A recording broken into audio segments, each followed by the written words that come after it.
On this episode, I'm joined by the director and composer of Marvel's Werewolf by Night, Michael Giacchino. Let's cue the music.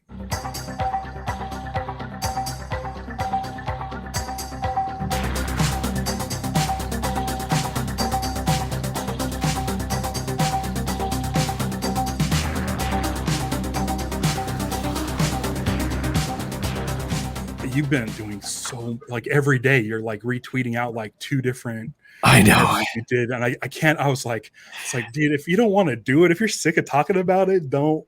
No, I'm happy to do this. I'm happy to do this for you.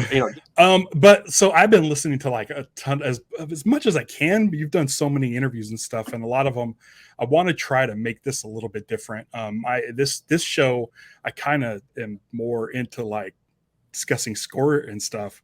Whatever you want to talk about, we can talk about. But like, I mean, this is your first time directing a Marvel thing. Like, I've heard the stories. I know you talked to Kevin Feige and he asked if you can do anything you want. You brought this up. Okay, cool. Like, how soon after that does he say go for it?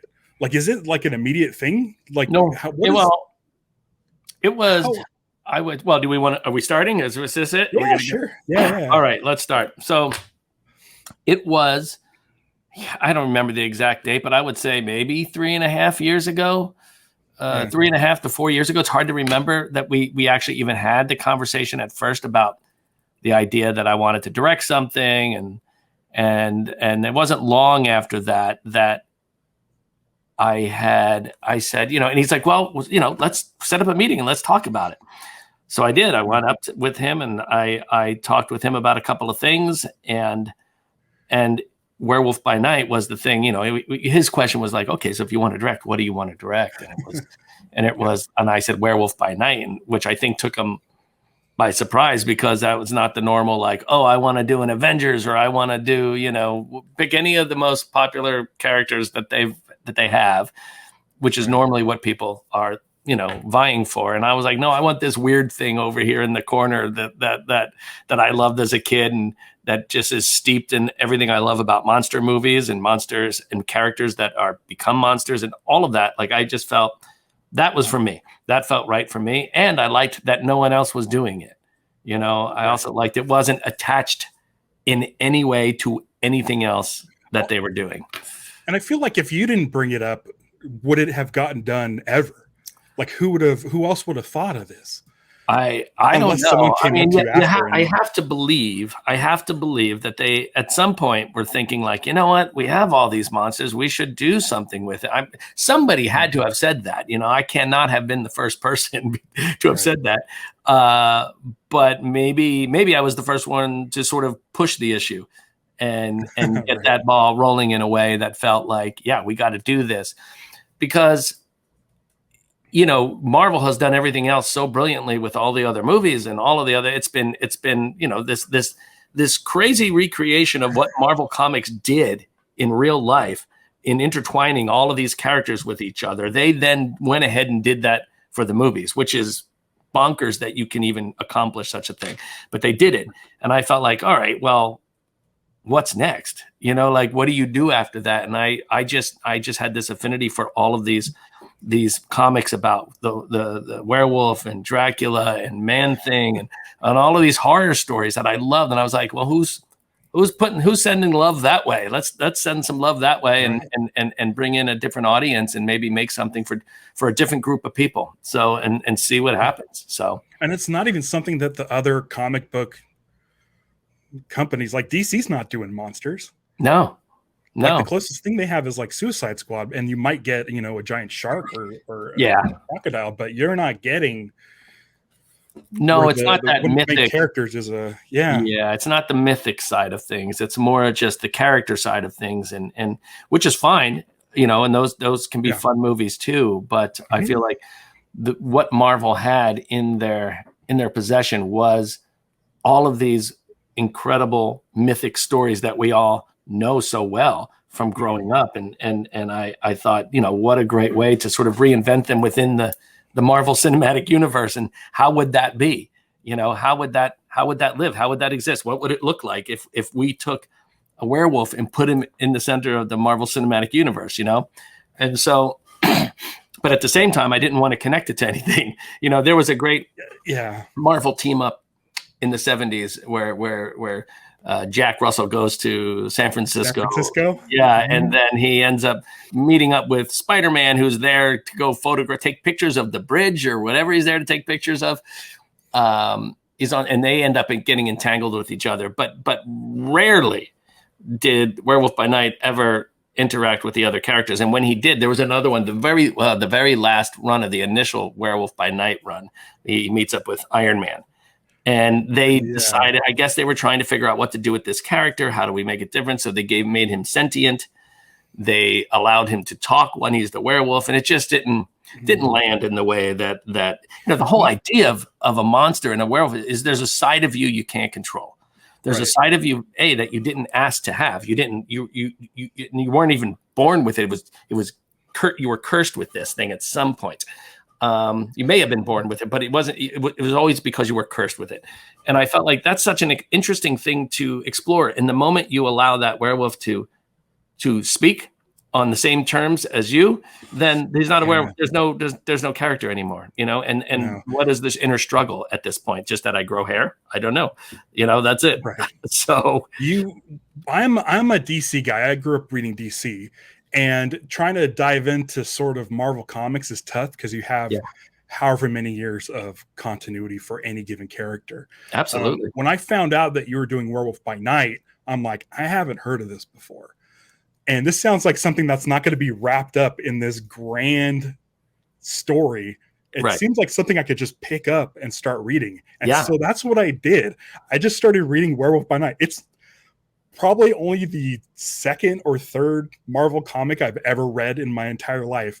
And one of the things I loved about it is you get the inner monologue from Jack. It's almost like a sort of vague, it's almost like a hangover. Yes. Like he's trying to cope with what he did over the course of the night. And that inner dialogue, I'm like, wow, this inner dialogue is what makes this book interesting. Like there's a lot of crazy monsters. Every episode or every issue, he's grappling some monster of the week or monster of the month, and all that's fun and it's cool. And the Mike Ploog artwork is amazing, incredible. I love it.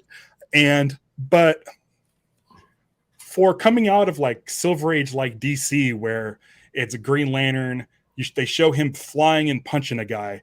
And in his thought bubble, it says, "I'm going to punch this guy." Yeah. And then in the yellow text at the top, the editor's notes, it says, "Green Lantern punches the guy with all his might." And I'm like, you just told me 3 times the same thing. And so with this, they took that sort of inner monologue and just left the fighting to the fighting. Yeah, which is great. The struggle on the inside. And I was like, I wish there was a way you can do this in live action. It would have to be cheesy voiceover. I don't think you could get away with it in voiceover. But I just love this struggle. It's hard because you want to also make sure that people never forget the monster is the monster. And when he is the monster, he needs to remain a threat. And in telling this story, my whole thing was pushing like, no, he cannot talk to people. No, he cannot be tamed. He is not going to be. You might get away with where he allows you to live, maybe, but you're never going to reason with him. That's the thing, right. And because there were several times where that was sort of where the script was heading, and I had to keep pulling back, feeling like, no, we can't do that, because then we lose our character at that point. There's a point in the film where it's the hallway shot. He's fighting all these guys. Yeah. And the door's slowly closing, and it creates this amazing ticking clock. Like, he's got to go. He's got to get to that door. I've seen Indiana Jones enough time to know that he's going to slide under that door. Yep. Just in time. Nope. And he has that opportunity, and he goes back into the main room. Yes, exactly. Like, okay, this guy's not trying to escape. He's no longer that guy. No, he already saved his friend, and now he's just out for blood. And that's one of my favorite things about the book is Jack, when he's thinking straight, knows to go hide in the forest when it's about to be a full moon. Right. He always talks about the forest. Yep. I know, it's so funny because that's where, well, and that, it's interesting. Jack is an interesting character in the comics because he's not that bright, but he's super nice and he's very trusting and he's wants to be helpful, you know, and he has this good group of friends and, but he never seems to remember that there was going to be a full moon, you know, like he's always like, oh, damn it. Listen. And, you know, that's I know you don't have iPhones in the 70s and stuff like that, but they have almanacs. The calendars. They have almanacs. Anything. So, or every night do a spot check. But it's also what makes Jack in a way. And I wanted to embrace a lot of that without it feeling silly. And I think that Gael did a great job in sort of bringing out that aspect of his character, which is this very nice, very caring, very kind of in over his head sort of person, you know, who's just not really going to figure out how he's going to do something before he does it. He just dives head first into it, you know? I feel like the character Jack in the comics is a blank slate. Yeah. And the only real sort of emotion or agony you get from him is when he's the wolf and you're getting that voiceover. And so in this, like you could tell when he's not the wolf that he's not comfortable. Yeah. That he feels like you can feel some of that torment in him. Yeah. And I think that's important because I imagine that he's been alive for a very long time. I imagine that he's had to deal with this for forever. And just that and also I don't think that he kind of lived in one place. It's, you know, I had these great conversations with Gael about this and I said, how do you feel about the name Jack Russell? And Gael said to me, he goes, oh, that's just one of many names that I've had over the years. He goes, I've been around a long time. He goes, I can't ever have the same name. I constantly am having to reinvent who I am and where I live and what I do. So, you know, and I loved that he looked at it from that perspective because that felt real. That felt really real to me, you know? So Gael brought a lot to that, which I was very thankful for. I mean, he did such a great job. And what's nice in the book is, well, not nice in the book, but in the book, they sort of retcon his name from Jack Russell. It's a little silly, but because I've been reading the book for, I don't know, however many past months. And it's like, every time I see it, it is silly. I kind of got used to it, but like ever since you've been doing all this press and seeing people do the reviews and mentioning Jack Russell, like it's starting to not feel just so normal. As, this is the most normal Jack Russell has sounded like ever. And so I'm like, oh, okay, I guess, because I think that's one of the first things I asked you when you mentioned you were taking on the project. Like, are you going to call him Jack Russell? Yep. Like, are you going to mention his last name? Because it is silly. It is a comic book thing, but now it feels like you can't imagine it being anything else. You know? Everyone's just saying it. It's so weird. Yeah. I want to talk about the opening. The sort of like straight off the bat, we get the sort of CBS special, Marvel special presentation thing with the music. Love it. The bongos, perfect. But I have a question about the music as far as the Werewolf by Night specific Marvel logo, the black and white, with the werewolf slashes. Yeah. And you're going to be the only one to tell me this. I don't know if anyone else has asked you this. The chanting. Yes. I would like to know what they say during the chanting. Is it an inside thing? If I tell you, you're going to be disappointed. So but I'm listening to it so I put on the subtitles and turned it on, and in parentheses it just says epic music playing or something. Right. Like, that's fun. Whoever wrote the subtitles put epic music on. But there was no subtitles, so I was listening closely, and I could have sworn that I heard, and it can't. I don't know if it's true or not, but I heard the words Elsa doesn't want to, and that's all I heard. You know, it's so funny you say that, because when I have been going to these screenings and listening, I go, oh, it sounds like they're saying Elsa, but they're not saying Elsa. They are literally saying the names of my kids and the names of my editor's kids, and just sort of weave them in like that. A lot of times they'll be singing my old pet names, that of my old pets from when I was a kid. it's or old family names or my nieces and nephews' names. It's usually all family oriented in terms of that sort of a thing. So I know that Is will it in disappoint. English? That will, yeah. But what happens is when you sing it with that sort of authority, you don't really register it in the same way as if I'm sitting here telling you my kids' names. You know, it's just suddenly it's like 60 people singing, shouting out this name. You're like, oh, I don't know what that was, but it sounded, you know. And then when you run it together with the music, it just becomes part of the fabric, and it's really just a tonal thing you're looking for. Right. So a lot of times I do that. Yeah, so. There's a track in there called "Where's Wolf," and there's also chanting that. Same thing, same deal with the chanting. Yeah, well, and "Where's Wolf," I believe it's just like ooh, they have this weird effects, this kind of thing. That's like this weird, and those are just all just they're just nonverbal, just sounds that they make that I ask them to do and do it this way, add a bend to it, you know, things like that. Yeah, so. Yeah. So while those would be perfect places for me to hide incredible Marvel Easter eggs, I chose instead to put my kids' names in there. So I just made a lot of serious fans angry, I'm sure, in the same way that there are certain fans that hate the way I name my track titles. But, you know, it is what it is. You can't please everybody. Hey, listen, you know what's funny is it's I mean, I don't care either way.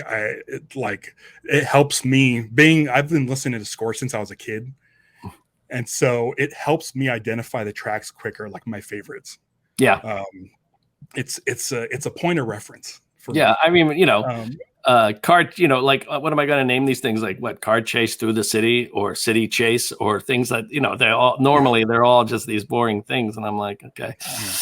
But if you've seen the movie, you know, you would know it is. Yeah. And then you know the scene and then you get the joke too. So it's, you know, speaking of Easter eggs, I'm not a huge Easter egg hunter. But I do know that there's a couple of Easter eggs. No, I'm not talking about that one. I'm not gonna bring up that one. That to me is my favorite. Well, the other one is you want to talk about that? Yeah, it's fine with me. I don't care. I think that's one of the funniest things on the planet. Like okay. So Jack and Elsa are in this sort of mausoleum. Yes. And there's these crypts in there, and there's names on them, and there's a bunch of names, and people have gone through and tracked the Easter eggs, and the different people have found out that some people were people from that, you know, personally in your life, editors and the creators of Werewolf by Night, comic book stuff like that. Yep. Mm-hmm. So I was watching this one, and they mentioned my name got brought up, right? And I mean, do you want to just explain, like? Well, I mean, some of the people who watch, you know, your show know, I'm sure, that we play Fireball Island on and have been playing religiously for a couple of years. You know, there's about a group of like 5 or 6 of us, and we play every weekend when, you know, and we keep a running tally of who wins each game and what the date is and how many fireballs there were. And so you know, your names are up on the crypt. So I couldn't put all your names on one crypt, and I couldn't. Yeah. There wasn't enough crypts to put everyone's name on their own separate crypt. So I sort of combined the team. You know, the name like a Voltron, like it's Mick and Brandon are one, and then Jorge, Andy, and myself are on the other. Exactly. And if you look at those two crypts, we died on the same day. You did. And then I was like, that's really interesting. Well, what's great is that people were picking that out going, okay, these two crypts died on the same day. So like that must have mean something, right? Is there something in the Marvel history that could help us point to what this means? And the answer is no. There isn't anything in the Marvel history because that's the day that I beat you guys. One of the times that I beat you guys, that was one of the dates that I actually won the game, Fireball Island. And you all died horribly in a fireball, in a rain of fire from the fireballs coming out of the Volcar. So Volcar's a monster in the MCU, and he killed all of us. Yes, so that's like my favorite kind of Easter egg, is that kind of stuff. It's only for us. Yes. But the Easter egg I was going to talk. Thank you, by the way. It's pretty awesome to be Oh, able no, to that was so screenshot fun. a Marvel thing and have your name in it. But in the Grand Hall, and I sort of knew this ahead of time, but I saw you reposted on Instagram someone from KMB working on the heads in Yeah. the main hall, The rotunda Bloodstone area, Hall. yeah. Yeah. And the person was working on a head with 2 spikes coming out of the side. And if you look in the back, they're looking at a reference photo of this monster. And it was Ben Schwartz's monster character from your short film Monster Challenge. That's right. Did Patton's get in there too? Yes, Patton's is up there as well. Yes, one of each of them was on. I mounted the head of Patton Oswalt and Ben Schwartz on the walls of the rotunda of the Bloodstone Temple. So they are now immortalized forever in the MCU, which is hilarious to me. And they're dead. And they're dead. And they're both dead. Yes. Well, we're all getting these shots to be in the MCU. Not all monsters are nice, I guess. I don't know. Let's see here. Okay, so you did double duty on this. Yeah. Directing, good work. Keep directing. Don't listen to that guy. And then composing. Now, the score to this, I love, and I've bugged you a couple times, and I've been trying to hold back not to hound you about it. But I want a vinyl release. You don't have to say if there's one coming or not.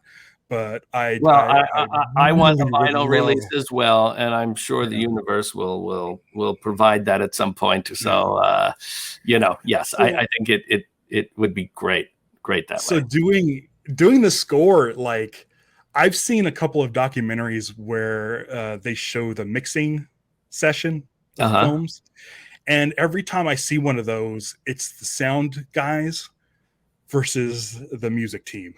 And always seem to be butting heads, and the director has to sort of mediate that. Now, you're both on the music side and the director. So how did that go? How did that mixing session go? Did the sound guys just feel defeated? No, the main mixers, Juan Peralta and Michael Samanek, are incredible people. I've worked with them on so many movies, all the way back to The Incredibles.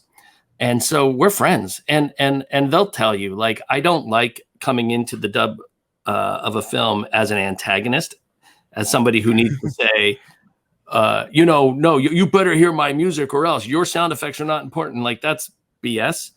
To me, what's important is what's up on screen, and whatever helps tell the story best is the thing that should be up front and present. And sometimes that's music, and sometimes that's sound effects. And that's the balance, and that's the dance of music, right? That's the dance of music and effects and film and storytelling, all of that.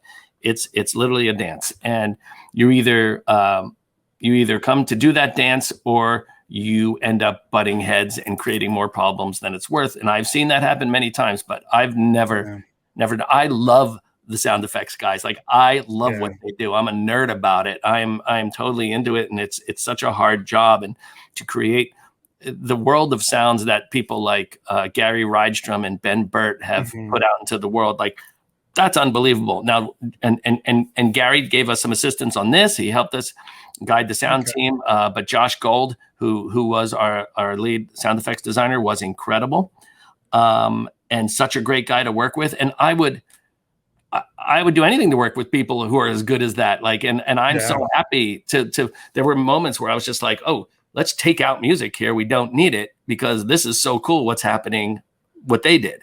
So I don't feel like I was biased in any way. I was really sort of just being like, here's what I think is important story-wise at this moment, and let's lead with that. And that could have been either sound effects or music, and they really lived together well. And as a result, we had so much fun on the dub stage. We really had a great time together.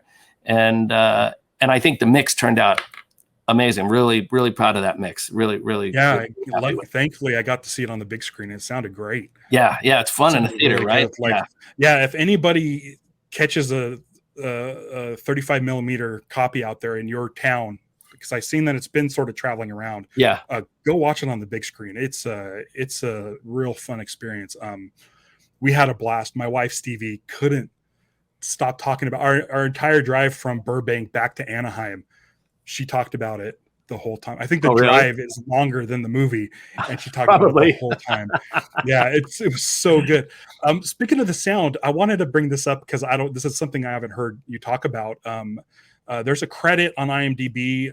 It's Rick Wasserman as the narrator. Yes. For the opening. That's correct. Now I have a question. Yes. Did you ask him to lean into sort of a Paul Frees sort of?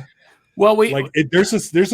I feel like there's a similarity. It's funny. We never asked him to do that, but it is something we talked about in editorial when we would sit there and we thinking like somebody like Paul Frees, somebody that makes it feel like, oh, I'm entering the haunted mansion. So it's serious, but there's also a wink to it as well, so that it's not so self-serious. I think when a lot of these things become too self-serious, I lose interest in them. But he's also the voice of like you're watching The Walking Dead, that kind of, AMC.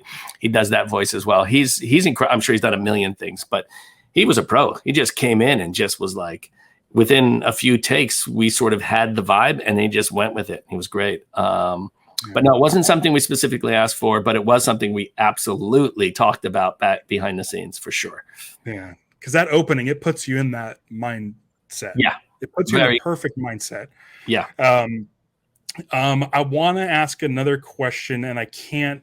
This is me based on reading the books, but the movie's in black and white, and we don't really get a clear shot of the werewolf's pants.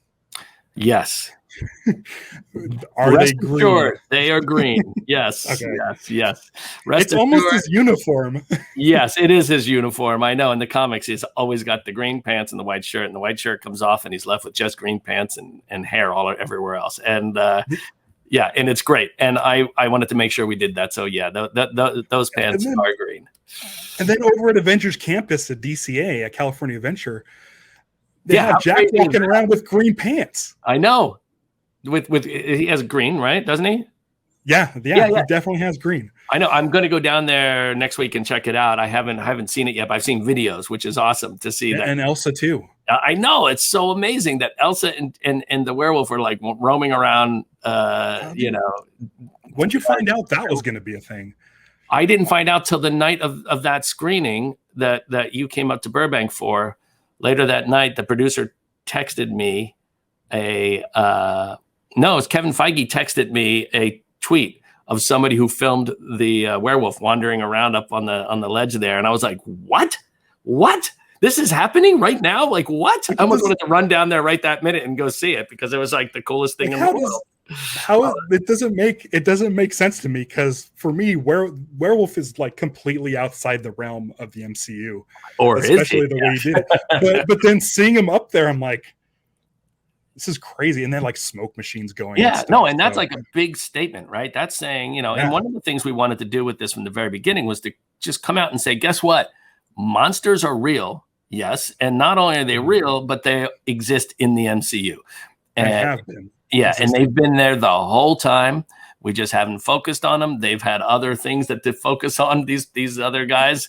But behind the scenes and below the covers and, into the darkness is all of this sort of craziness that is happening. And we're going to start showing it to you and have some fun. What do you think the chances of them doing a ManThing at the parks? Having a TED. I would imagine that if they could have done it in the short time that they had, they would have. But I think that's just a walk around character that's just begging to be. I mean, the parks. Yeah. I saw at D23 they had like an Incredible Hulk. Now, like a person in like a big suit with sort of stilt arm and long arms and stuff. I mean, it's right there. They can't do it. And I'm sure they will. I don't know about. I probably, not this year, obviously, but I'm predicting next Halloween. By the time next Halloween rolls around, wouldn't that be something to see ManThing walking around? That'd be unbelievable. Yeah, I agree. I love it. Talk about a fan favorite too. Like I've known about ManThing forever. Yeah, and ManThing had its own sort of movie sci-fi show thing in the early 2000s. I don't think many people talk about it, but your handling of this character and bringing it into the MCU probably could have gone squirrely. I could have seen people being like, Oh yeah. Man, you messed it up, but There's you. all kinds of ways that this could have gone. But for me, the way I always thought of him was I obviously I knew that they were good friends. I knew Jack and he had been good friends, and in my mind for a long time. And I always thought of ManThing as Jeff Bridges. I'm like, ManThing is basically Jeff Bridges. He's like this really cool, chill, nice person who is just never gonna like just don't piss him off, and it's fine. You're fine. But his normal state of being is just very loose and very chill and very nice. And I just was like, he's not overexcited. He doesn't move around all over the place. The stuff on him is not always moving. He's chill. That's who he is, And so when we were working on animation, that was my number one sort of direction, was like more Jeff Bridges, less movement, less is more. Every time that we tried to make him move too much or articulate things, or his trunk's doing this or his hands, it was too much. And it was just like, just have him only do the bare minimum and he'll feel incredibly real, So that was, and just as a personality, I just wanted him to be nice, This is a guy, look, if you read the ManThing comics, which is one of my favorite run of comics,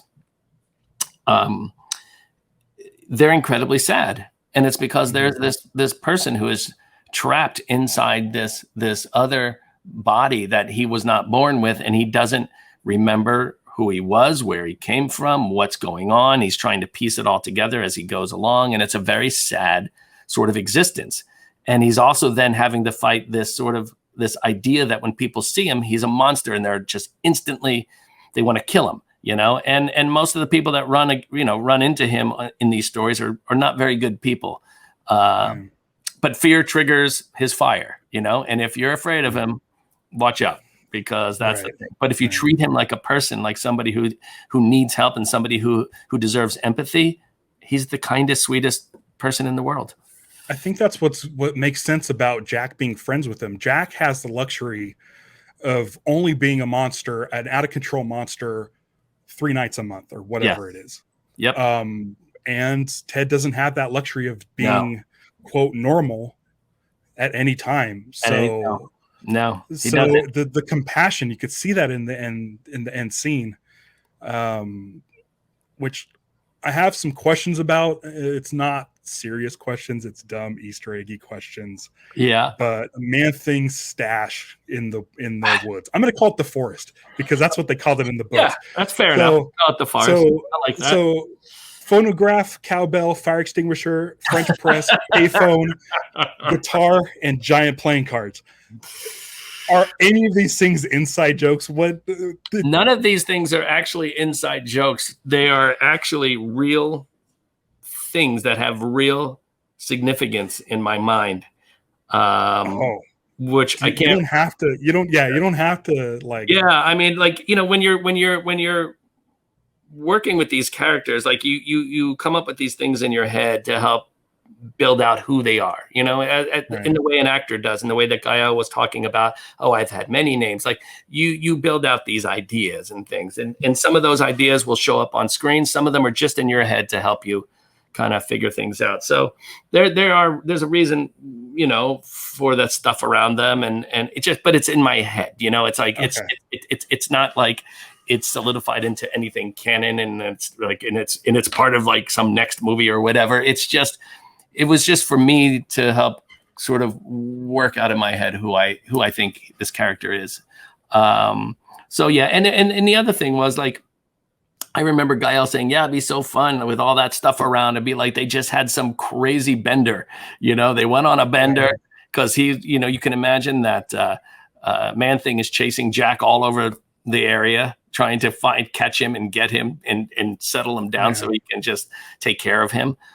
Because the werewolf's not going to just come up to him, he's going to go do his werewolf thing. He's going to grapple, Yes, exactly. In the comics, I've seen the werewolf grapple all kinds of creatures. Yeah, so ManThing's just sort of like, oh God, and he's following him all over the place, and he's dealing with it, and and then finally gets him back, is able to settle him down, and then Jack wakes up and he's transformed back. But, so a part of that is that idea as well, that's just remnants of their bender that they went on, and which I think is really fun. And, it's like when you wake up, you're like, wait, what is that doing here? Like, everyone's been on some sort of crazy, not everyone, but anyone who's been on some sort of drunken bender understands that, Yeah. filling in the gaps about what happened last night. Right. I have one more thing to ask. Yes. And you're not going to be able to give me a straight answer on this, but this special Yep. is in black and white, harkens back with the score and with the cinematography, which is both great. Yeah, Zoe White did the cinematography, and she killed it, and she's the greatest. Yeah, unbelievable. Looks and sounds terrific. Is a throwback to clearly Universal Monsters with the black and white and stuff. If you were to do a second one, what sort of era would you like to tackle as far as the film style? Like, would you want to do like a 50s style monster movie, like a more of a Creature from the Black Lagoon? Would you want to do like Argento or I don't know. I think 80s?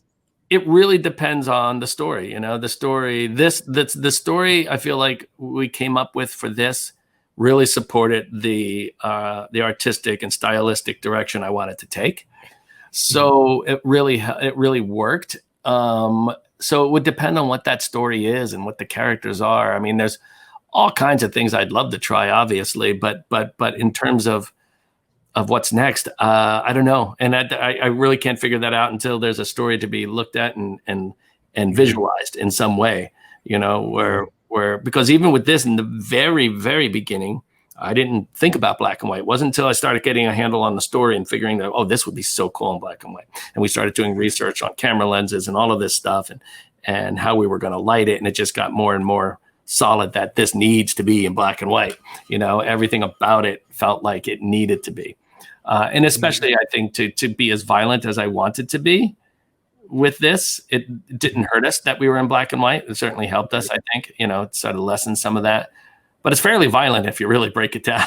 It's crazy stuff. But it's not sadistic violence. At least I don't view it that way. It's more of this sort of like fantasy, fun. I always have problems with movies like that are about sort of indiscriminately going around and killing teens. Things like that. It's like, to me, that's not my thing. I know people love that stuff, and there are a couple that I've seen that I thought were very effective, but overall, I don't really turn to that for entertainment. That's difficult for me. But I'm the same. I'm not a horror guy. Yeah, I'm really not into horror movies, especially like sort of torture. Yeah. I've never seen a Saw movie. I don't think I'll ever see a Saw movie. Yeah, that would be hard. That's not my thing. But I mean, I would watch like a Hammer horror. Oh yeah, no, or like 80s monster horror, and I think I'm just curious to see if that would be something you'd be into, like exploring or like different styles. Well, I love all that stuff. Yes, I love all the styles of things. I love playing in a stylistic playground that allows you to sort of take a story and bend it and twist it visually into any way you want. I think that's really fun. So yeah, I think one of my favorite things about the comics is that it takes place in Los Angeles. Yeah. And I grew up in Los Angeles County. I grew up in Downey, California. And so like sort of seeing kind of landmarks, they're loosely, but it basically looks like the city. And that's something I'd never seen before from like the werewolf movie. Like it's usually Gothic. They're usually Gothic. Yeah. And so like, I'd love to see a werewolf in the city. Like, I don't know. It's funny. There's a later issue of Iron Man, which is also has Jack in it, not the one we mentioned before, a later one. Right. And they mention a town. They mention Agora, which I think is so interesting because it's just like not far from here, and it's just part of the landscape. And you're like, oh, I know where that is. That's interesting. Yeah, it's fun watching. Like I read a Green Lantern book where they went to Angel Stadium and I was through the roof. I was like, oh my gosh, this is amazing. Like Green Lantern's actually in my hometown right now. That's so funny. And it's pencil sketches. Is there anything this whole experience that you want to like talk about as far as a final take? Obviously everyone seems to like it, and you mentioned that you're happy with that. I think for me, when you make anything, you want to put it out into the world, and the hope is that people enjoy it or get something out of it. You know, no one, I don't expect everyone to fully love everything I do or everything anyone does, but you know, even in things that I don't love, I always find something in it that is worth looking at and being inspired by. So hopefully, I was always just hoping that would be the case with this, and then just to see the love that it's gotten has been so wonderful, to the point where I thought, like, wait, did I just get pushed into a different dimension because the internet's being really nice right now, and I'm not? That's not something I'm used to seeing. What's funny is, like, when it was announced, it was a lot of times I would see on Twitter, but he's a composer. Yeah, I know that. I know. I got a lot of that. I don't understand. How is this possible? Yeah, I don't understand. You're a composer. How does this work? Why are you doing this? Yeah, I know. Clint Eastwood. It's Clint Eastwood directs and does his music. Yeah, and it's this innate sort of everyone feels the need to just pigeonhole people. Once you've done one thing, they expect that that's what you do, you know. So it is hard for you to kind of try different things in this business, because once you start doing one thing and you're making people happy doing that, they don't want you to stop doing that, you know. But I had to kind of think about it and go, well, what do I want? And what I wanted was just to make movies again. I missed it. I've been making them since I was 9 years old, you know, and I have tons of movies that I've made over the years. Nothing to the level of this, of course, but I always did it for fun, and I loved the process. Went to film school, you know, all of that. And I just missed it. So I just wanted to make it a part of my life again, and keep it in my life more regularly than it had been in the last 20 years. And I'm sure you were nervous, and you went through tired, long days, all that stuff. But I'm glad you came out the other side. Yeah. When you came out the other side, where you're like, I kind of want to do more of this. Oh, immediately. Immediately. I was just like, oh yeah. All right. What's next? I got to figure out what's next, because that's way good, because fun. I'd hate for you to think like at any point, like, this is a huge mistake, and I don't know why I decided to do this.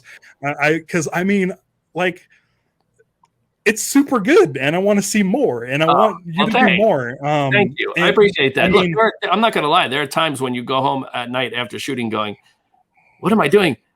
Did I just fuck up this whole thing? Like, is this going to work? Syndrome. Like, you just don't know, you know, but I think that's an important feeling to have. You always want to check yourself. You know, you never want to feel like you know what you're doing 100%.